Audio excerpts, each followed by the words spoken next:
네, 그 패널분들이 이제 말씀해 주시는 걸 듣다 보니까 생각보다 훨씬 큰 위험이 도사리고 있는 것 같아요.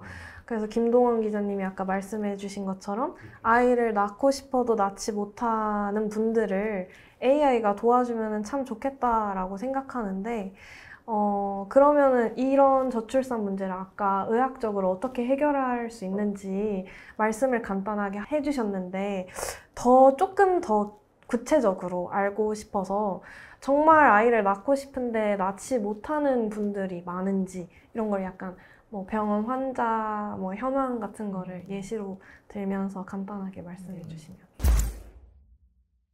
이제 우리 이제 전제 조건이 두 가지를 먼저 해야 될 것 같아. 이제 1번 과연 인구 감소가 앞으로의 재앙인가? 그게 과연 과학적 근거는 있는지. 그거를 언급을. 그리고 지금 뭐 기지구 온난화 뭐 계속 이야기하잖아요. 예전에도 그런 사이클이 저는 계속 반복됐다고 생각하거든. 근데 사람의 힘으로 어쩔 수 없는 게 너무 많기 때문에 사람은 주어진 환경에서 최선을 다하고 그게 순응하면 돼요. 과연 뭐 인구 줄는 게 재앙인지 그런 객관적인 근거는 나중에 돼봐야 알겠죠. 흑사병 때 그 당시는 많이 인구가 줄었지만 그 외에는 사람 수가 정리가 되면서 어느 정도 안정화가 됐고, 이번에 코로나 때도 자가 면역으로 간 그 스칸다베니아 3국들은 노인 인구가 죽으면서 의료보험의 재정적인 부담이 상당히 많이 감소가 됐습니다. 그래서 뭐 그게 뭐 서로 포지티브, 네거티브한 측면이 있거든요. 그래서 그런 걸 한번 생각을 해봐야 될 거고. 두 번, 우리가 그 어떤 기술을 가지고 애기를 한두 명 더 낳게 하는 거는 진짜 한 1% 영향일 거예요. 아주 지엽적이고. 근데 실제로는 정부가 많은 돈을 썼다고 하는데 저는 예산 집행이 적재적소에 전혀 되지 않았다고 생각하는 사람이에요. 지금뿐만 아니고 이전 앞에 정부부터 저출산에 많은 돈이 있어서 제가 그 들여다볼 기회가 있었는데 나눠먹기식이에요. 우리가 저출산에 돈 내려면 100이라는 돈이 진짜 난임 부부들, 아기를 원하는 사람한테 바로바로 직접 가고 아기를 놓고 하는 게 아니고 서로 예산 뽑아먹기입니다. 뭐 교갑으로 가고, 그래서 유치원 돌보미에 얼마 뛰어가고, 그 각 부처마다 그 먹잇감을 자기 영역에서 확보하기 위해서, 그러니까 적재적소에 돈이 종합적으로 쓰이지 않는다 이거죠. 액수만 많지 뭐 효과가 없죠. 그리고 뭐 남아도는 돈 가지고 쉽게 말하면 딴 데 쓴다고. 그 문제가 있겠고, 또 세 번째는 뭐 의학적 기술이 발달되면 뭐합니까? 사람들이 아기를 낳을 마음이 없는데 왜 젊은 남녀가 아까 교수님 말씀하셨듯이 젠더 갈등도 있겠고 이런 왜 애를 낳으려고 하지 않는가? 그래서 제일 우선 해결은 뭐 우리가 여사니까 여기 다룰 문제가 아닐 수도 있겠지만 아기를 낳을 수 있는 사회적 분위기를 만들어줘야지 전반적으로 그게 제일 중요하다고 봐요. 그런 분위기가 중요하지 뭐 의학기술 하나가 뭐 좋게 나서 이런 우리 김 선생이나 나한테 오는 분들은 아기를 가지려는 열망이 누구보다 강한 분이에요. 그렇죠. 이분들은 쉽게 말해서 빚을 내서라도 아기 낳으려고 합니다. 그분들도 또 도와줘야 되겠지만 아기를 출산할 수 있게끔 하는 사회적 분위기를 만들어줘야 돼요. 그게 제일 중요하다고 저는 생각합니다. 그게 근본적인 거죠. 저희도 보면 환자들이 진짜 나이가 계속 많아집니다. 그러니까 한 10년 전만 해도 20대 산모, 10년, 20년 전만 해도 20대 산모 있었고, 한 10년 전 정도부터는 한 30대 정도에 이제 그 결혼을 해서 오시게 되고, 지금은 굉장히, 그리고 중요한 거는 그 속도가 굉장히 급격하다는 거예요. 예. 한 5년 전하고 또 틀리고, 이게 평균 나이가 그 시험관을 하시는 분들 평균 나이가 35세에서 36, 37 막 이렇게 굉장히 급격히 올라가고 있거든요. 굉장히 아주 체감을 하고 있는데 나이가 많아질수록 하여튼 저출산도 문제지만 늦게들 이제 임신을 결혼하고 늦게 임신을 하고 출산을 하니까 그 고위험 산모들이 또 많아지는 게 또 문제입니다. 그러니까 20대 출산을 하던 그런 거에서 이제 한 10년 전부터는 다 30대가 이제 아기를 낳고 이제는 35세, 39세 뭐 이 정도 40세 이상에서 이제 아기를 낳게 되거든요. 그러니까 그런 것들도 또 문제고 그 속도가 굉장히 급격하다. 아기 하나를 낳기 위해서 100이라는 돈이 든다면 연령대가 점점 많아지면 돈이 코스트가 올라가죠. 경제 논리로 본다면 젊을 때 빨리 낳는 게 국가 예산 투입되는 돈이 확실히 그렇죠. 젊을 때 빨리 결혼해서 빨리 하게 하면 쉽게 될 게 40세 이상에서 이제 지원을 해서 시험관을 막 여러 번을 하고 하면 그 비용이 굉장히 올라가죠. 근데 이게 저도 제가 오전에는 이제 기자간담회 그 로봇 업체를 갔다 왔어요. 이제 로봇 업체는 기회예요. 인구가 줄어드는 게 그들한테 기회예요. 왜냐하면 노동력이 줄어드니까 우리 로봇을 사라. 우리 로봇을 써야 된다. 이게 그러면서 이제 저출산 이런 또 문제를 얘기하는데 아이들이 그 왜 젊은이들이 요즘 아기를 낳지 않을까를 그 업체에서 조사를 했대요. 글로벌 업체니까 조사를 했을 때 가장 높았던 게 나도 이렇게 힘들게 사는데 내 자녀한테 이 힘든 삶을 더 힘들어지는 삶을 물려주고 싶지가 않다. 이런 위식이 많이 많다 하더라고요. 그래서 특히 20대 분들이 많이 힘든 이 시기이다 보니까 결혼이 점점 늦어지지 않나라는 그 생각이 들고 사실 저도 그게 가장 겁났었던 거거든요. 그래서 좀 이런 인식제도 가장 문제지 않을까 싶기도 하는데 저는 여기서 이제 우리 사회 보고 계신 우리 예림 기자님이 또 20대거든요. 아이를 낳고 싶으신지도 한번 여쭤보고.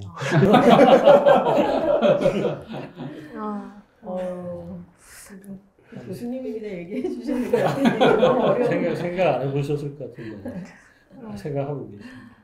20대 하고도 좀 젊은 20대라서 그러니까 아직 결혼도 생각을 안 해봤어서 조금 맞아요. 말씀하시는 것처럼 요즘 학생들은 대학생들을 저는 주로 대하니까 대학생들은 관심사가 결혼이 전혀 거의 한 뭐 10%도 안 될 것 같아요. 일단 어떻게 사는지가 가장 중요한 관심사고 직장을 구하고 뭐 이런 것들이 가장 중요한 관심사죠. 그리고 뭐 직장을 구하는 것도 너무 어려운데 결혼은 이제 더 어려운 이런 걸로 많이 인식을 하고 있는 것 같아요. 그래서 직장을 준비를 하면서 그래도 뭐 마음에 드는 사람이 있고 뭐 이런 것들은 생각할 수는 있지만 우리나라 이제 지금 물가도 많이 오르고 집값도 비싸고 그리고 경쟁 사회이기 때문에 사람들끼리 막 치열하게 이렇게 살아야 되는 그 자체가 이제 너무 힘들어하는 것 같아요. 만약에 이런 얘기도 있더라고요. 요즘 젊은 세대가 이제 최초로 이게 제가 정확한 연도는 잃어버렸는데 부모 세대와 비교해서 더 자기가 더 잘 살 거라는 그런 희망이 이제 사라진 그런 최초의 세대라는 그런 얘기가 조선일보 기사에서 본 것 같아요. 저도 본 것 같습니다. 그러니까 학생들이 이제 먹고 사는 문제가 정말로 다른 의미죠. 이제 옛날에 뭐 전쟁 이후에는 진짜 먹을 게 없어서 그 한국 전쟁 이후 60년대, 1950년대, 60년대 그랬지만 이제는 이제 다른 의미로 먹고 살기가 너무 힘든 그런 상황이 되니까 이제 사람들이 학생들이 젊은 세대들이 결혼은 이제 꿈도 못 꾸고 이제 먹고 사는 생각에 이제 사로잡힌 것 같습니다. 그 동물도 위기가 닥치면 애를 안 낳거든요. 쉽게 말하면 우리가 이제 우리 난임 연구에서 많이 쓰는 지 이런 게 예를 들면 뭐 주변 환경이 안 좋고 그러면 애미가 지를 자기가 먹어요. 그래서 얘를 생존 못하게 자라가서 좋은 환경이 안 좋으니까 먹는단 말이에요. 그래서 본능적으로 그러는데 뭐 사람이야 그런 디펜스 메커니즘이나 이런 게 훨씬 더 많을 거 아닙니까? 그래서 주변 환경이 안 좋으면 본능적으로 낳지 않는다. 그러면 주변 환경을 좋게 만들어야 될 거. 근데 아이러니하네요. 그 사회는 점점 좋아지고 막 발전되고 막 기술력도 좋아지고 좋은 사회를 만들려고 우리가 이 노력을 하는 건데 그렇지 않아요. 그렇지 않은 게 이제 기술력은 발달됐는데 부의 격차가 더 심해져요. 뭐 토랄 그 생산량과 수입은 좋아졌지만 그 격차가 벌어지니까 뭐 옛날 뭐 50년대 6.25 이후에 뭐 밥 새끼 안 굶으면 좋다는데 그 시대가 아니거든. 그러면 상대적인 비교를 하게 되고 하니까 격차가 더 벌어지니까 더 심리적 박탈감이 크고 뭐 우리 어른 그러잖아요. 야, 뭐 늘 방 한 칸 있으면 됐지 뭐 그런 시대가 아니거든. 그래서 그런 소리 하면 바로 아웃되죠, 그죠? 요즘은. 어떻게 해야 되나? 너무 상대적 박탈감. 해결책이 어려운 아무렇지 것 않죠. 같은데. 해결책이 지금 어려운 뭐 일단은 돈을 뭐 많이 거두면 좋겠지만 세금이나 이런 걸 그게 안 된다면 거둔 세금을 일단 적재적소에 써야지. 진짜 필요한데. 네. 그리고 계속 저는 좋아질 거라고 희망적으로 생각하는 이유가 제가 이제 병원장 할 때 제일병원에서 병원장 할 때 보면 이제 그때 남자 직원도 출산휴가 신청하는 애가 있었어요. 남자 PA인데 우리과인데 속으로는 그랬어요. 그때 한 10몇 년 전이니까 속으로 그랬다. 이 새끼는 무슨 사내 새끼가 뭐 지 마누라 해놓는데 지가 낫나 속으로 그랬거든. 근데 그 인식이 많이 바뀌었다. 나 개인적으로 지금 뭐 하면 애 낳아야지 애국자네 애국자 휴가 써 이런 분위기가 되었는다고. 그래서 그러면 이제 뭐 그런 것만 하나씩 바뀌어도 지금 뭐 부영건설에 이 회장님이 1억 주잖아요, 도네이션. 그게 이제 또 문제가 세금 문제, 정유세가 딱 걸리니까 그게 또 해결되잖아요. 아마 이제 그런 식으로 하면 저는 절망적으로 보지 않아요. 맞습니다. 좋은 사례도 많이 나오고 있긴 합니다. 네, 그래서 이청호 교수님한테 한번 여쭤보고 싶은데 뭐 아까 말씀해주신 것처럼 막 지금 현대 사회에는 결혼 연령이 너무 늦어지고 있고 또 이제 많은 스트레스가 큰 문제가 되는 것 같아요. 그런데 이렇게 현대 사회가 과거보다 아이를 낳지 못하는 이유를 이청호 교수님은 어떻게 극복할 수 있는지 어떤 개선점 갑자기 너무 어려운 생각하시는 질문을 네. 어렵게 하셔가지고 근데 네. 이제 이미 다 네, 원장님께서 네. 말씀을 해주셨고 우리 사회의 어떤 문제 상황에 대해서 너무나 다들 이제 통감하고 계신 것 같고요. 근데 이거를 해결책이라고 이렇게 말씀하시니까 참 어려운데 아까도 말씀하신 것처럼 이러한 아이를 낳을 수 있는 그런 환경을 조성을 해줘야 되겠죠. 거시적인 차원에서는. 근데 이제 저는 이게 참 아까 그 환경이 어려우면 네. 새끼도 덜 낳는다 그 말에 매우 이제 통감을 하는데요. 이게 어떻게 보면은 좀 나쁘게 얘기하면 음모론이라고 생각하실 수도 있겠지만 아주 사회학 이론 중에서 순환론이라는 게 있어요. 그래서 이 순환이라는 게 뭐 아까 말씀하신 거 지구 온난화도 말씀하셨지만 사회도 발전하고 이제 좀 쇠퇴하고 이런 것들이 이제 순환한다라는 그러한 얘기가 있거든요. 이반 칼빈이라고 하는 아랍의 아주 14세기, 15세기 이 정도 되는 오래전 사람이긴 하지만 이 사람이 이제 베두인족, 사막에 있는 베두인족에 이제 약탈하고 이제 정복하는 그런 것을 주로 하는 민족인데 이걸 바탕으로 해서 이제 순환론을 얘기를 했거든요. 그래서 베두인족이 이제 다른 어떤 오아시스나 이런 사막에서 이제 정착한 마을을 발견해가지고 이제 약탈을 하려고 하는데 그때는 그 부족에서 강력한 힘을 갖고 있는 사람들이 많이 필요하대요. 그래서 이거를 사자형이라고 보통 얘기를 했어요. 사자형의 그런 우두머리나 사람들이 이제 있을 때 그런 다른 민족을 정복하기가 매우 쉽다는 거죠. 근데 이제 한 마을을 정복을 해가지고 일단 정착을 해서 어느 정도 먹을 것이 이제 풍족해진 상황에서는 사자형보다는 이제 여우형 그러한 지도자가 필요하고 여우형의 사람이 이제 많이 필요하다는 얘기를 해요. 그러면은 이제 사회가 좀 더 안정되고 발전시키는 방향에 이제 적합한 사람들이 요구가 되겠죠. 근데 여우형 사람들이 또 많아지게 되면 이제 사람들이 약해지는 거예요. 우리 얘기하는 어떤 초식남 이런 것처럼 남성성이 많이 약화된 이런 사회처럼 이제 그렇게 되는 거죠. 그러면 이제 다른 부족에 의해서 침략을 받을 가능성이 더 많아지는 거죠. 그러니까 이런 것들이 반복되는 그러한 어떤 상황으로 이제 설명을 하는데 이게 뭐 사막이고 딴 나라 얘기이기도 하지만 그러나 우리나라에도 좀 시사하는 바가 많이 있는 것 같다는 저는 생각을 합니다. 그래서 이게 과도기인데 이 과도기가 너무 급격하게 온 거는 이제 문제인 것 같아요. 인구가 늘어났다가 너무 많은 인구가 좁은 땅덩이에서 이제 살아갈 때 생물학적으로 혹은 사회학적으로 정책적으로 이것들을 유지하기가 매우 어려운 상황들이 일어나고 또 사람들의 습성이 바뀐 거죠. 옛날과 이제 가치관이 틀려져 가지고 아이를 많이 낳는 게 가장 좋은 그런 상황인 게 아니고 어떻게 하면 나의 그런 삶을 더 질 높은 수준 높은 그런 삶을 유지할 수 있는 거에 사람들이 이제 관심이 많아지게 되니까 그러한 것이 이제 급격하게 또 바뀌면서 저출산 문제도 나오고 여러 가지 문제가 이제 나오는 거라고 저는 개인적으로 생각을 하고 있습니다. 네, 좋은 말.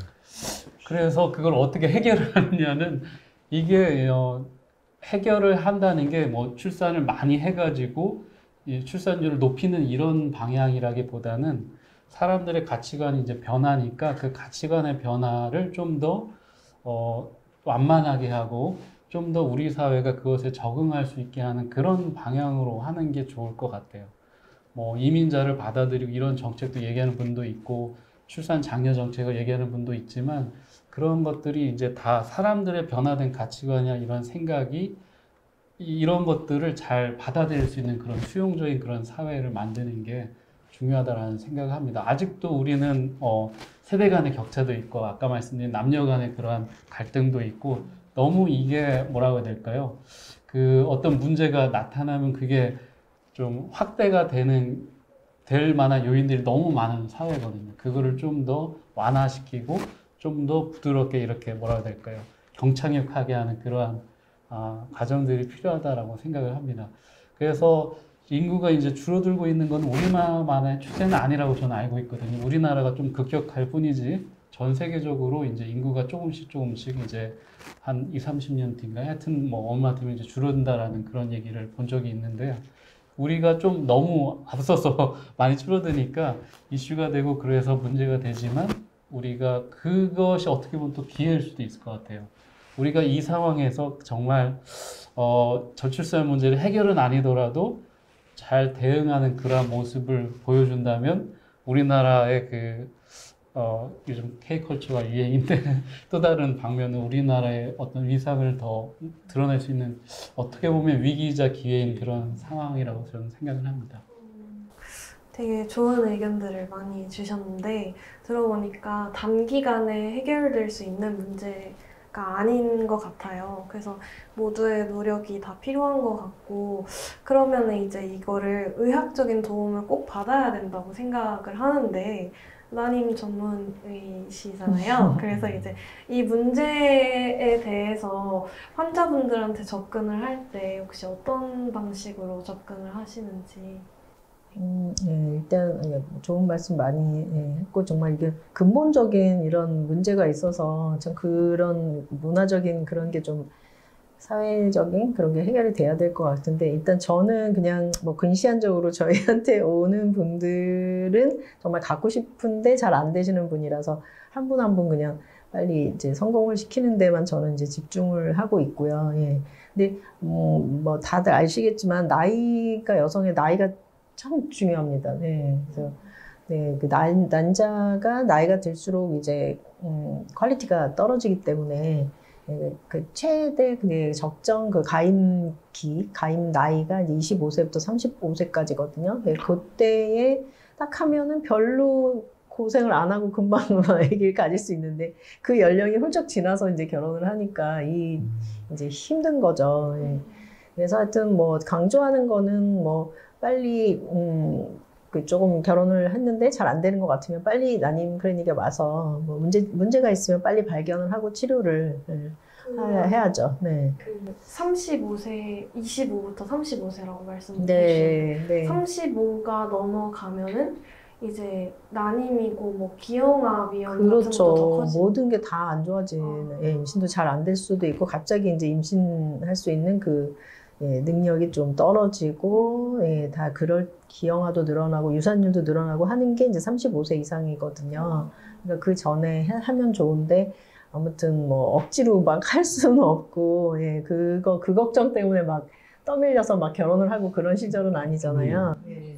우리나라에서 한 해 입양되는 숫자가 나는 그때 한 3만 명 들었는데 정확한지 모르겠어요. 왜냐하면 우리 출산율이 한 30만 안 되잖아 지금. 30만 되잖아. 나는 단기적으로 해결 방법이 있다고 여러 번 제시를 해줬거든 옛날에. 근데 정부의 돌대가리들이 전문가 말을 안 듣기 때문에. 왜냐면 이제 우리 보통 불임을 7쌍 중에 한 쌍이 불임이에요. 영원히 아기를 못 낳는다는 게 아니고 부부 관계를 자연스럽게 하면서 자연 임신이 안 되는 게 7쌍 중에 한 쌍이거든요. 네. 그럼 15%입니다. 그 중에 가임기 연령의 15%가 커플이 안 되는데 그 중에 여자 여인이 조금 더 많고 남자 여인이 조금 적고 두 분 다 문제가 있는 경우도 있고 그래서 한 7% 정도를 뭐 한 5%를 남자 단독으로 보고 이 중에 무정자증이 한 또 20-30% 돼요. 그래서 남자 100명 중에 1명 이상은 무정자예요, 무정자. 그러면 적은 수치가 나요. 100명 중에 1명의 유병률을 갖고 있는 게 통풍 알죠? 통풍. 많이 들어봤죠? 통풍이 그 정도니까 무정자는 본인이 드러내놓고 말을 하기가 그래서 그렇지 참 꽤 있습니다. 그래서 그 중에 무정자증의 반은 의학적으로 해결을 합니다. 근데 반은 해결을 못 해요. 그런 사람들 경우는 이제 딱 방법이 두 가지인데 입양하거나 정자은행. 근데 그래서 나는 정자은행도 그때도 우리가 정자은행 법 만들 때 신부님 모시고 윤리학자, 선생님 같이 윤리하는 철학자 교수님 모시고 다 만들었는데 우리 법이 못 따라가잖아요. 우리나라는 약간 그 법 체계가 경성헌법이거든. 그러니까 딱딱한 헌법, 법 조문에 중심적으로 하는 그러니까 독일, 한국 이런 거 대륙계 법은 그렇고 미국이나 영국은 판례 중심의 연성헌법이에요. 미국은 헌법을 바꾸지 않죠. 수정헌법 몇 조에서 추가할 뿐이지. 우리나라처럼 뭐 뻑하면 나와가지고 미친 놈들이 나와가지고 뭐 헌법 개헌하자는 놈 미친 놈들이죠. 한마디로 헌법은 딱딱하게 있는 거고 필요한 보완해서 미국식으로 그렇게 하는 게 나는 아이디어라고 생각하는데 그런데 거기에 묶여가지고요. 그 아기를 낳으려는 사람들이 이제 나보고는 좀 많이 물어봐요. 의사니까 선생님 같으면 입양하는 거하고 정자하는 거 어떤 게 좋겠냐. 그래서 저는 이제 그런 부부의 이혼 사례에 자문을 해준 적도 있고 판사님들한테 보면 입양이 훨씬 좋다고 개인적으로 생각해요. 근데 또 어떤 부부들은 한쪽이라도 내 피가 섞여 있는 정자간행을 이용하는데 그래서 두 분한테 이제 심사숙고하라고 이제 이야기를 하는데 이제 입양을 하려고 부부를 하면요 엄청 까다롭습니다. 한국에서 이제 입양하려면 오히려 홀트나 이런 걸 통해서 외국 사람이 입양하는 거는 쉬워. 그래서 뭐 이게 그 어떤 단체를 비방하는 건 아니지만 최근에 보니까 어떤 엄마가 자식을 찾았는데 그렇게 요즘은 이제 그 지문해서 인지하니까 금방금방 찾는데 예전만 해도 멀쩡하게 부모 있는데 홀트로 가서 그냥 입양해가지고 그래서 그 친구들이 나와서 하는 소리가 왜 나를 버렸나요? 버린 집도 있지만 안 버린 집도 많거든요. 우리나라에서 입양하기 엄청 까다롭습니다. 돈이 얼마나 돼야 되고 나이가 얼마나 돼야 되고 그래서 또 한국 사회에서는 이런 입양에 대해서 알리고 싶지 않거든요. 사회적 편견이 있기 때문에 그 입양한 부모들은 조용히 하는 분도 많아요. 그걸 대놓고 이렇게 뭐 하는 분도 있고 뭐 일장일단이 있겠지만 그래서 일단은 그런 시스템을 개선해서 외국으로 입양을 나갈 애를 아무래도 그 애가 외국 가서도 잘 살 수도 있겠지만 얼굴색과 언어가 똑같은 결국 그 친구들이 많이 돌아오기 때문에 그런 걸 제도적으로 고치는 게 더 빠를 거고 두 번째는 세계에서 정자은행이 민간 정자은행이 없는 나라가 내 나라밖에 없습니다. 조사해봐야지만 내가 이건 10년 전 지식이니까 한국, 북한, 쿠바 하나는 슬로베니아로 하는데 이거 애매해요. 하여튼 중국 사회주의 국가인 중국도 정자은행이 있거든. 그 뭐 정자은행으로 애기 낳겠다는 사람 많아요. 근데 우리나라는 또 이제 요즘은 이제 얼마나 법 체계가 예전하고 또 바뀌었냐면 사실혼 관계는 시행관하기를 나라에서 보험으로 지원해 줍니다. 엄청난 발전이죠. 옛날에는 사실혼 관계 아니면 아무 보험 혜택도 안 줘요. 근데 그것만 해도 놀랄만한 변화인데 지금 인구가 급격히 줄어들 수 있는 거를 돈을 투자해서 하는 방법도 있지만 제도 개선을 통해서 출산율에 일조할 수 있거든. 뭐 입양되는 많은 환자들만 해결해도 또 정자은행을 진짜 원하는 사람들만 우리가 법의 개선을 통해서 하면 얼마나 좋을지. 근데 지금 정자은행을 사고 팔 수가 없죠. 정자가 확보되어 있는 병원에 가서 일단 기증만 되게 돼 있거든요, 법을. 기증하라 그러면 합니까? 안 하지. 그래서 그런 제도 개선이 더 빠르지 않을까 싶네요. 정부 지원 같은 자금도 출산율 그건 돈 없이 할 수 있거든요. 네, 제도 개선, 오늘 우리 주로 얘기하는 기술 발전 여러 가지 방법도 있을 수 있겠네요. 근데 뭐 하나 가지고 되겠습니까? 제도도 개선하고 좋은 시스템도 받아들이고 돈도 적재 저소에 쓰고. 저 정자은행 얘기는 잘 몰랐는데요. 감사합니다. 알려주셔서. 난자 공여도 마찬가지예요. 나이 많아지니까 난자가 뭐 조기 폐영도 많고 막 그렇거든요. 배란이 잘 안 되고. 이제 난자 공여를 받고 싶은데 그 난자 공여는 더 알러지예요. 정자은행보다. 아니 어떻게 난자를 그리고 또 옛날에 또 그런 그 좀 불법적으로 막 하는 그런 게 많아서 인식이 너무 안 좋은 거죠. 막 브로커가 막 그렇죠. 난자를 사고 판다 뭐 이런 그 인식이 있어가지고 막 그거는 막 아주 금기. 옛날에 IRB라고 생명윤리위원회가 있거든요. 거기 이제 딸이 자궁이 하여튼 문제가 있어서 수정란은 있는데 자궁에서 아기를 못 키워. 그러니까 자궁을 빌려야 되는데 엄마 하겠다고 올라왔잖아. 그래서 내가 나한테 올라왔는데 내가 IRB 위원장을 한 18년을 했거든요. 그래서 쭉 그런 사례를 많이 보죠. 보면 엄마가 50세더라고. 그래서 내가 산부인과 선생님 그 자료 갖고 온 선생님한테 김 교수 50세 넘어서 되나 이거? 그러니까 자궁이 난자고 하지만 뭐 가능성이 어머니 검진을 했는데 건강하시고 가능성은 있다 그렇게 말씀하시더라고요. 재밌죠. 그렇죠. 재밌는 이야기도 나와요. 그래서 이제 그 다음으로 이제 요즘은 각광받는 게 그래서 난자 공여를 젊은 사람 난자를 받으면 참 잘 될 텐데 그게 거의 뭐 불가능이나 가까우니까 자기 난자를 젊었을 때 얼려놓는 거예요. 그게 현실적으로는 지금 제일 그냥 현실적인 방법입니다. 근데 한국에서는 그게 아직 아니야. 그건 자기 거 얼리니까. 자기 걸 얼리니까 되는 거예요. 그러니까 공여를 받고 싶은데 안 되니까. 우리나라에 이제 그런 단체가 뭐가 있냐면 대한생식학회 제일 큰 단체죠. Korean Society for Reproductive Medicine. 그래서 생식에 관련된 비뇨기과, 산부인과, 생물학 하는 뭐 그런 단체가 있고 미국은 이제 제일 큰 단체가 미국 생식학회인데 거기 이제 가이드라인에 거기도 미국도 난자 뱅킹을 많이 하잖아요. 그렇지만 이제 가이드라인은 뭐냐면 난자를 냉동하지 말고 젊을 때 아기를 낳을 수 있게끔 의사가 그걸 먼저 권유해라